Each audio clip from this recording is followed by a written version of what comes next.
नमः संस्कृत है प्यारे बच्चों।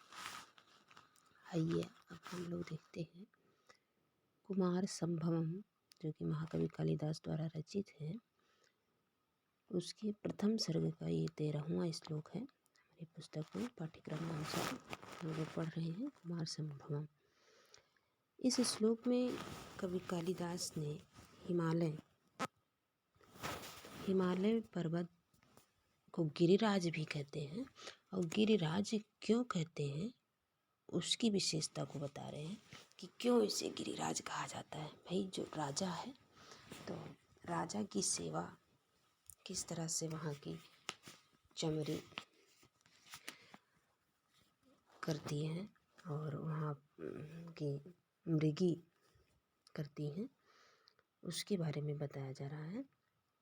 आइए हम लोग श्लोक के माध्यम से समझते हैं कि लांगूल विक्षेप विसर्पिशोभैः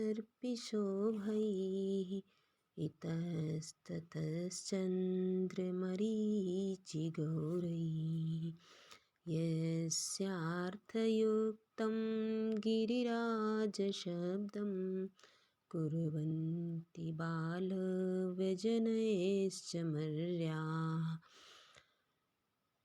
यस्यार्थयुक्तं गिरिराजशब्दं कुर्वन्ति बालव्यजनैश्चमर्याः। यस्य अर्थयुक्तं गिरिराजशब्दं, जिस हिमालय के गिरिराज शब्द को, गिरि माने क्या होता है? पर्वत, और राज माने राजा।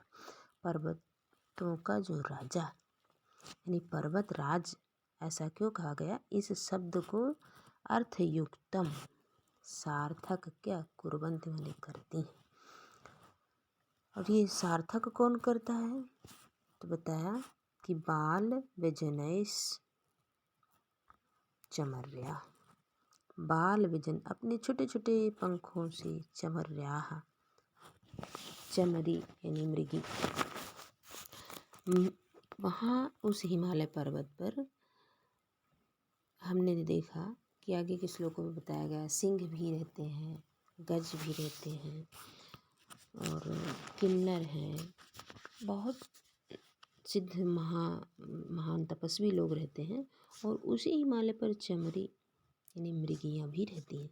और वो मृगियाँ जो हैं वो अपने छोटे छोटे पंखों से, छोटे पूँछ से क्या करती हैं? पूँछ को हिला करके ऐसा प्रतीत होता है मानो वो व्यजन यानी पंखा कर रही हैं।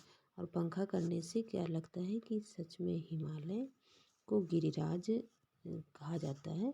और यह शब्द सार्थक हो रहा है क्योंकि राजा के पास भी चमरियाँ रहती हैं जो व्यजन का कार्य करती हैं, पंखा डुलाने का काम करती हैं। उसी तरह से उस हिमालय पर्वत पर चमरियाँ यानी मृगियाँ जो हैं वो अपने लांगूल पूँछ से चमरी का कार्य करती हैं, अर्थात व्यजन का कार्य करती हैं। देखिए पूरा अर्थ हम लोग समझते हैं कि किस तरह यहाँ पर चमरी के माध्यम से गिरिराज शब्द सार्थक हो रहा है।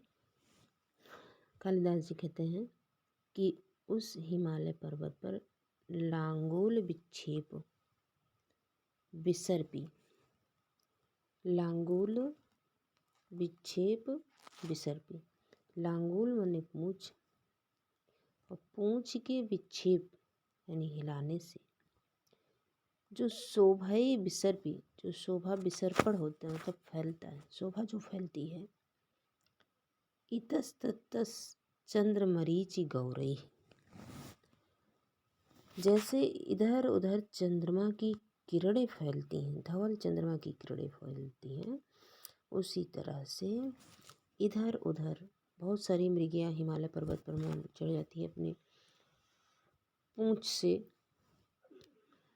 इधर उधर हिलाती हैं। तो ऐसा प्रतीत होता है जैसे चंद्रमा की किरणें इधर उधर बिखरी हैं। उसी तरह से वो मृगियाँ अपनी पूँछ से इधर उधर हिला हिला करके हिमालय की शोभा को बढ़ाते हुए उसके गिरिराज शब्द को सार्थक बना रही हैं।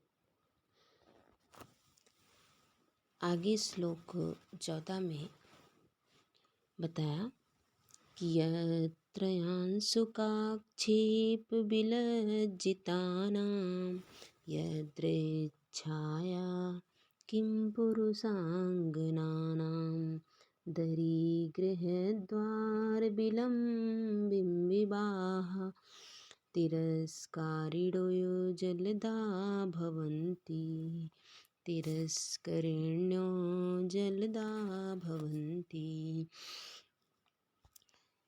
यस्य कौन? हिमालय।